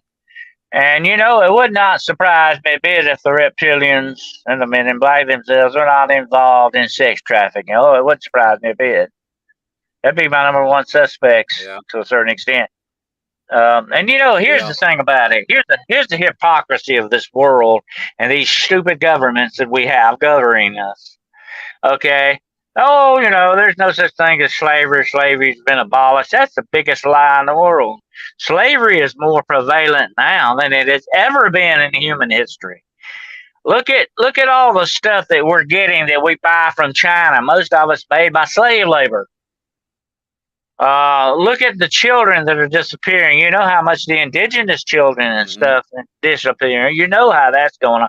Look at this. This is a worldwide thing. Why? And here's another thing. Some of them are being called. Let me tell you this, okay? It's gonna blow your mind. But I've been doing a lot of research on this. The sex trafficking, of course, some of them are forced into prostitution, whether they be male or female. They're forced into what we call captive prostitution. In other words, they put in these trailers and they service men constantly. Men and women come in there. Okay, that's part of it. But then there's another part that we don't know what happens to some of them. Are they used for food? Are they used for some kind of sacrificial purposes? Something like that is part of it. That's not the whole thing, you understand? I'm not saying, but that may be part of it. And then the other part of it, some of them are being shipped overseas to China, North Korea, Russia for slave labor. Yep. So you got a lot of different things going on with sex trafficking. You know? And it was reported by Redacted and by Next News Network and by one other, I think it was Epoch Times, that 30,000 children have turned up missing in Ukraine. Yeah, where are they going? And why children? Why not men and women, you know? Why children? Think about it, you know? And here's another thing you don't hear about. There's a lot of doggone organ harvesting going on in Ukraine. And you know why? Wherever there's a war, trauma, war going on, there's a lot of organ harvesting going on in those places. That's prime territory, you understand? You can do that and get away with it, you know. Let's say you got a soldier out in the field that dies of a gunshot. You can still get his kidneys or his lungs or whatever and remove them. Nobody's going to know the difference. He's a casualty of war. They're not going to investigate that, you know. Yeah. Benny, my dad was the type of dad that would probably give a right cross and an uppercut to the bull. My dad was the middleweight boxing champion for the entire military. That reminds me of that scene in that movie, Support Your Local Sheriff, where that guy punches the horse and knocks him out. Remember that? The horse fella. Oh yeah, Yeah. yeah. Blazing Saddles. That was Blazing Yeah. Saddles. Alex Yep. Karras. Yep. Yep. He was a football player or something, wasn't he? I can't think of his name now. The one who played it.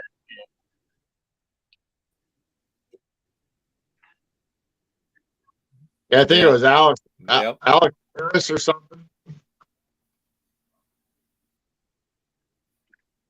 That's good to have that spidey sense, Yep. Coons. Yeah. Pay attention to it. I say the Creator gave us all that. He gave us a moral compass. They both tie together, by the Yep. way, inside of us. And we need to not dampen that. We need to enhance that as much as possible.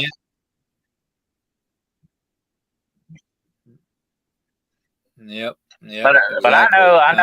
I know, Toom, just so you know, there's just something just going so on. Toom knows, I want to make sure that if I see him crawling on the wall like a spider, they do make really, really, really big fly swatters. So I just want to let him know that if I see him crawling on a wall, he may get whacked with a big old fly swatter. Yeah. Flying spiders. That's all we need, flying spiders. But that's like that guy, the young guy said he wanted to hang out at the nuclear plant and hope to get bit by a spider. But anyway. Yeah. Oh. Yeah, Bluetooth can be very interfering. It's not a exact science. They should have let Tesla do what he wanted to do. We'd have a much better society, but that's the government for you. And speaking of governments of the world and their hypocrisy, that's what really bugs me. It's one thing that they say and do things that are underhanded and all that, but another thing to be a hypocrite. They make themselves try to look so good, and they're doing some of the downright dirtiest things on the planet. And that's another thing that I think that a lot of this AI and a lot of this stuff may be coming from aliens or demonic sources. They're in bed with these things. They're getting a lot of information from it. Don't shave. I don't need to be drooling over you all the time. Right. I'll remember that, Benny. Okay. There we go. Put my razor away. I'm gonna put my razor away. Oh Lordy. Oh Lordy. Dennis has turned into us. What do they call those? I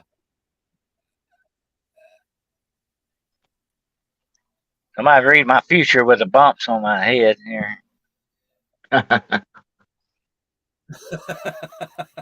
got Penny. I can't shave my head. I got too many scars up here. Okay, the hair's out and a lot of scars. All right.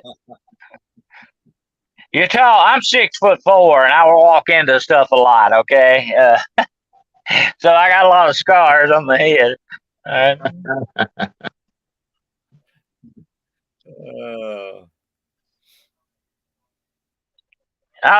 Last time I went and got my license, they asked, how tall are you? I said, I'm 6'4", and so I get the license back, get the picture done, and another line says I'm 6'6". I go back, I say, look, I'm not 6'6", I'm 6'4". He said, well, you have to get back in line. I said, never mind, I'll be 6'6".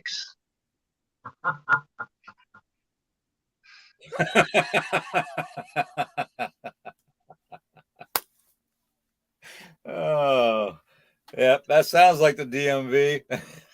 Yeah. Probably run by a bunch of aliens. Oh, yeah, they are, definitely. I've often said if you were going to run into Men in Black, DMV would be one of the prime places you probably would. That's a weird place. Yeah, we are all slaves, but then there's a physical slavery. Yep. Yeah, there's a physical slavery too. Yep. We're slaves to Yeah. our society. Let me see if We I are have that. society slaves, and we are slaves to our technology. We're slaves to from the moment of our birth to the day we die. We are under the bonds of slavery in one way or another. That's just the way that works. So the government say we are free men and women, but that's a lie. We're not free. We'll never be free in this world anyway. Not the way the world system is set up. You know what? We talk about the end of times and all that, and I always think the end of the world. They're not talking about the end of the physical world. They're talking about the world system that is so corrupt and dark and insidious, and it has so much of the slavery over us. You know, Yep. that's what Look at I the want to back. see the end of. Yeah. Look at the back of your social security cards, and there's that number.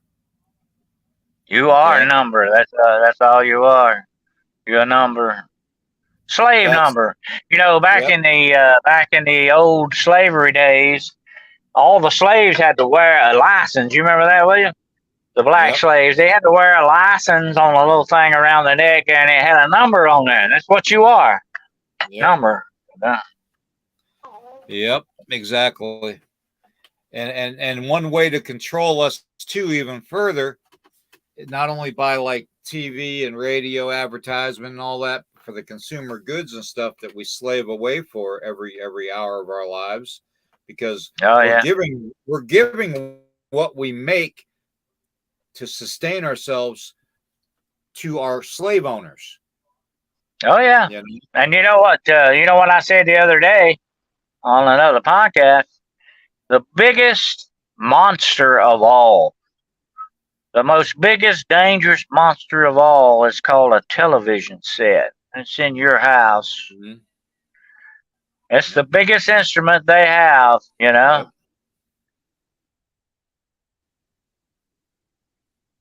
Yep. It's true, also, Sue. I'm afraid it is. The more I look into it, the more I see that. It's not just sex trafficking for sex. It's other things as well, but it's evil, whichever way you look at it. It's nothing but an insidious evil.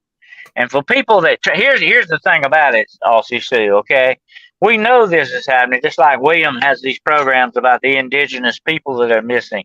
If we don't stop and say something about it, if we turn our backs and ignore it, we are complicit in that. You understand?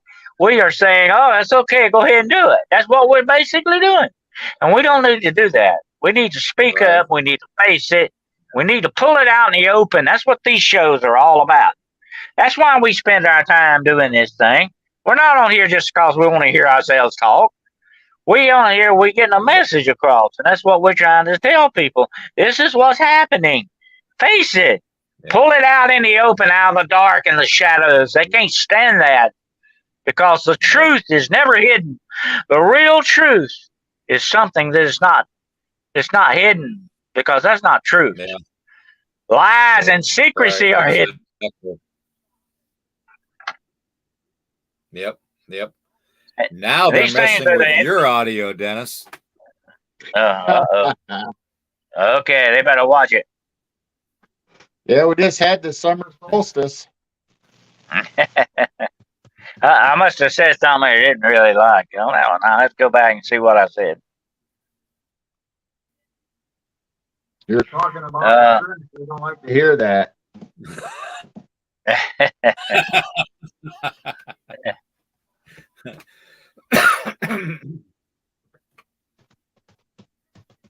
But, you know, one of the ritual dates just passed yesterday, the 23rd, the summer solstice, and it comes right after the summer solstice.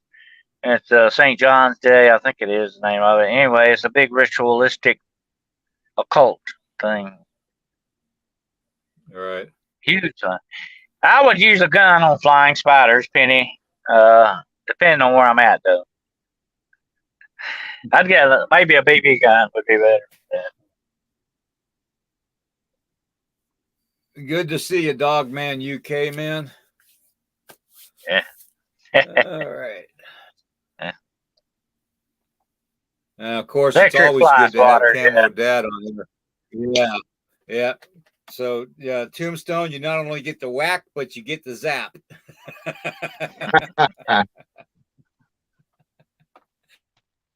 uh,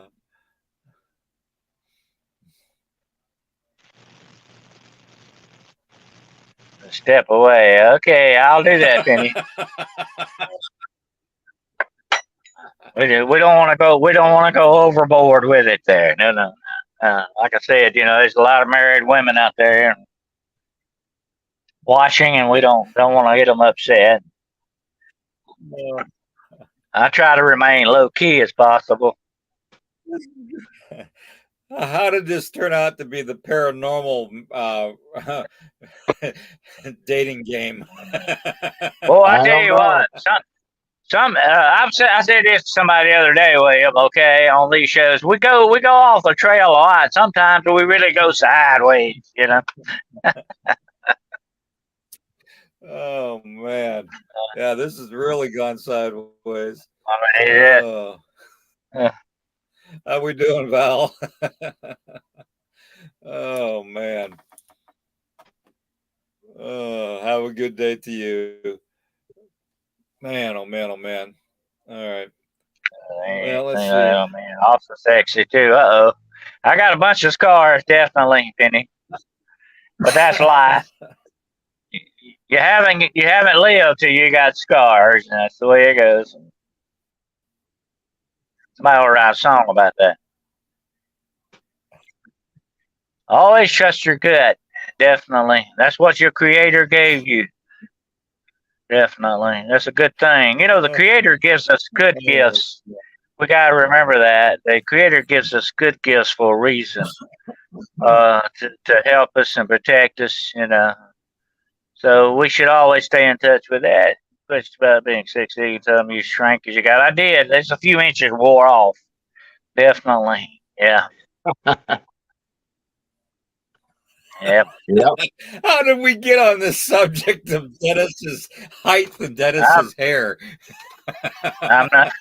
I don't know. I don't know how that's really going sideways today. Yes, I see. sir. But I see. Dennis is going to have a date here in the future. That's what. my fan club's gonna get out of hand here if I don't watch time. Oh man. Oh. Oh wow. Wow. Yeah, Okay. we come in with a number and go out with a number. We were talking about the Men in Black. I was gonna say I worked in the morgue a lot, and that is an interesting thing. Also, they put a toe tag on you, and guess what? It's got your name and a number on there. By the way. Yep. Yep. I'll tell you what happened to me one time, right quick, talking about morgues. There was this black lady that died, and they called her Big Mama or Big Nana or something like that. I forget what they named her. But when she died, she was like almost 400 pounds, okay? And they put her in a morgue drawer. The drawers come in and out. And so really what it is, it's not really a drawer. It's more like a sliding tray, on a roller that goes in there. And when they put her in, the tray flipped off the roller, okay? Now think about this a minute. Tray slipped off the roller. I had to crawl up in the morgue tray up under her. Okay. I had to get in the tray up under her and push up on her and get that back on the roller so they could pull her back out of the tray because it wouldn't work till they got back on the roller. You know what I'm saying? Anyway, that was a bad situation because I got to thinking later, what if she'd have slipped completely off of that roller? I would have been crushed. That would have been it. What a bad way to. And here's the thing about it: I would have died in the morgue tray. Okay, that's a bad situation. Yeah. All right. Mm-hmm. But that was a bad situation.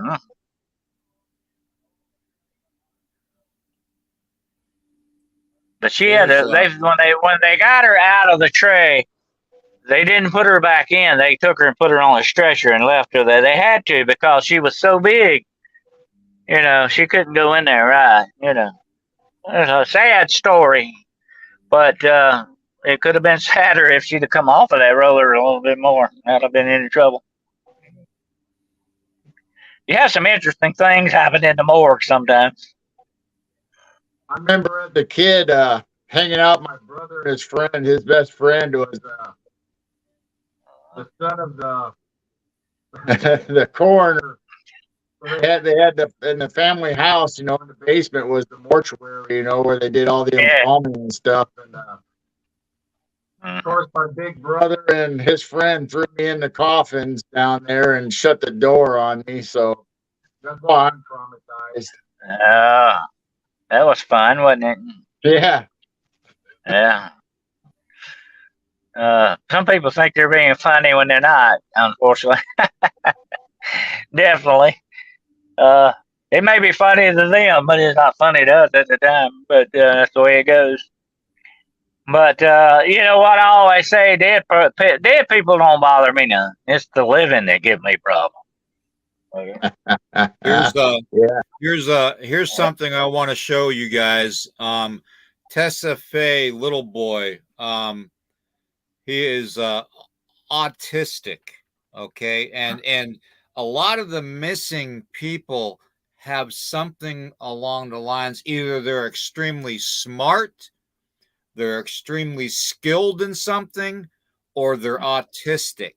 Okay, or they have a medical condition that they're not aware of. Okay, and those are the 4 criteria of people that always turn up missing. Now we're talking not children, but we're talking young adults to adults. Okay, right. So we're talking say 16-year-old and up. Here is he is 23 years old. He's 5'4" tall, 153 pounds. He's been missing since May 28th, 2023 from Fort Morgan, Colorado.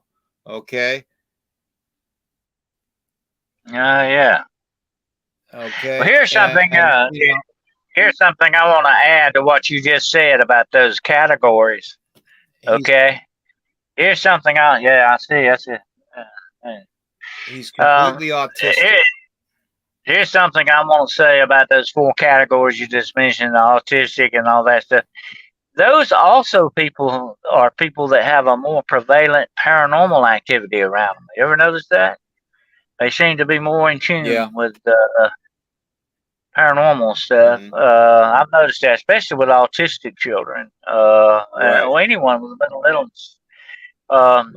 Makes you wonder what's going on with that. And and like I said, since we're talking about the Men in Black, they have also been recorded as having a strange reaction around human blood. Mm-hmm. Well, that tells you something else there, doesn't it?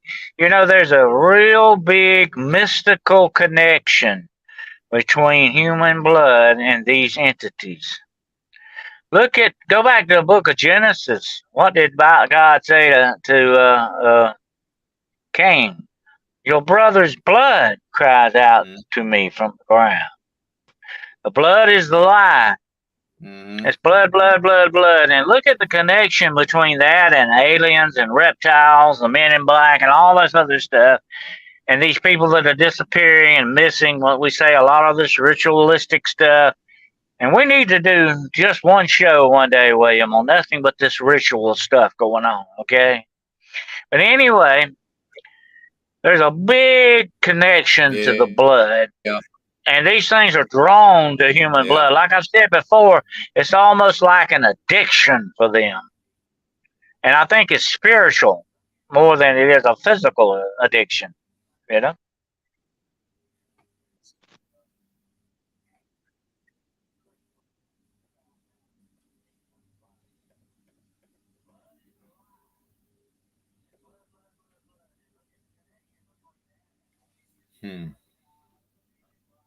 Yes, Camo Dad, light does purify the dark.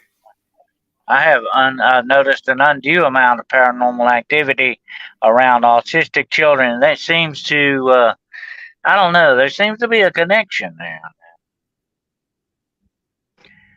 Moves head down and pretend nothing to see here. Paul Revere is having the door slammed in his face. That's very true, Raven Creek. Absolutely true. And to be quiet is the worst evil of all. To be quiet and to be complicit and not speak out and take a stand against these things. That's what we must not do. I don't want to be complicit to these forces. I do not want to give these forces any cooperation whatsoever. I don't want to give them my time. I don't want to give them my money. I don't want to give them one instant of my being to these things. I don't want to be complicit with them at all. Yep. There's Angelique. Angelique Benham was the co-host on the Missing Indigenous Persons podcast that we did on this channel. Yeah. And Angelique and I will be soon, and we're going to have Karen Peterson involved in it too. Hopefully, if Karen can free up some time of her busy schedule, so. But it's going to be a really good one. The next Missing Indigenous podcast is going to be a good one. We're going to try and get a lot of information out there. So, and what we'll do is we'll rotate you guys on there. Like I'll bring Dennis on for like 20 minutes, and then I'll bring G on for like 20 minutes, and then we'll work it out that way. That way we can have all the bases covered on our theories on what's going on with all the missing. Okay. So sounds good. That way, that way we cover everything. So, but we've hit that 2-hour mark, and that's about the time that my butt is limited on this wooden chair. So yeah. That's the butt limit. You got a butt limit there. So, anyways, I want to thank everybody for being here. Angelique, go back and look at the podcast. Watch last night's podcast too, Into the Red Rabbit Hole. But if you guys didn't, you got to watch that one. It was a really, really good one. I caught some of it. Yeah, it was very good. Yeah. And here's the thing about AI. Let me say this about AI from what you guys were talking about last night. AI is a wonderful thing. It'd be a wonderful thing, and we've said this before, William. One of the best things that man has come up with in a long time. It has the potential to revolutionize our complete society and our world. But we know that dark forces are not going to use it for good. We know that without a doubt.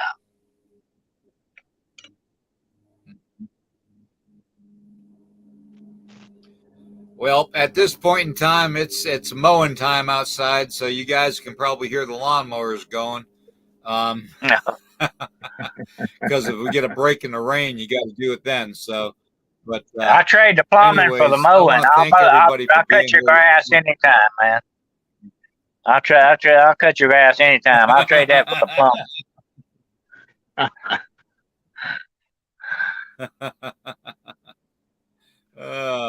If we could, thank you, Raven Creek, and Tombstone for narrating or moderating all this today, and narrating the links and stuff up there for me while I've been busy jabbering.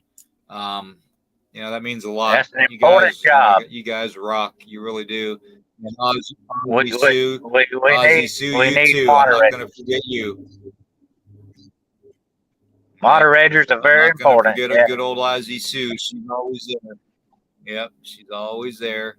So thank you guys very much for taking care of us today with that. If you can, like, heart, and share this out as much as you can. Subscribe to the channels. We've got Midwest Night Watchers up there, and we've got my channel up there for YouTube. Okay, so if you can, like, heart, and share it. And then Dennis, you want to go ahead and explain what's going on with you? You want to explain the new Yeah, show and all that you're going to come up with? And yeah. Very soon I will be launching a podcast. I think we tacked it down to Wednesday nights at 10. It's going to be called Hunting the Shadows, where legend and reality meet. It's going to be very interesting. I'm going to be talking about folklore. I'm going to be talking about a lot of the books I'm writing, a lot of my work and what's going on. Also, I'm going to have guests too eventually. I would like to talk. I would like to get some of these writers on there, and I want you to hear some of these things. There's some great writers out there in the paranormal world we need to talk with. I'd like to get some of them on there as well. So, Hunting the Shadows. We'll face the darkness together. you got to get Josh on there. Yeah. Josh Pritchard. He's Yep. got he's got a book I've called heard of. Yeah. He's got a Yeah. real good book. I've also been corresponding with a friend of mine, whose name is Graham Phillips. He's a very one of the best-selling writers in England, by the way. This man is brilliant. He's sort of a modern day Indiana Jones. He's been after the Holy Grail. He's been after the Ark of the Covenant, after King Arthur's tomb. I mean, this man's done it all, and he has had some very strange supernatural and paranormal experiences. His latest book details one of them. They had some really, really freaky stuff. It's called Strange Fate. And if you get a chance, you might want to pick a copy of that up. It is fantastic. So this is non-fiction. This stuff's really happening, folks. And so there'll be a lot to talk about on Hunting the Shadows as soon as I get it up and going.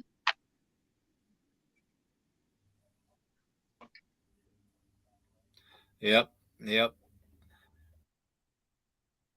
very Anyways, true. I appreciate everybody being here in the chat. You guys are a great family. Love you all to death.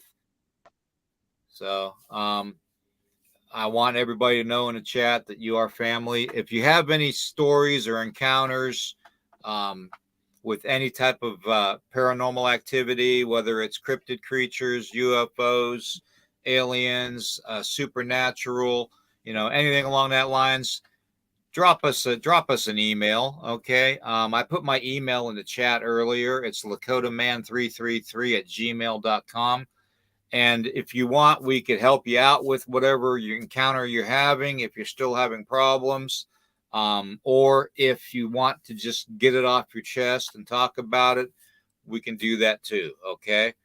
So just want to let everybody know that we are here for you.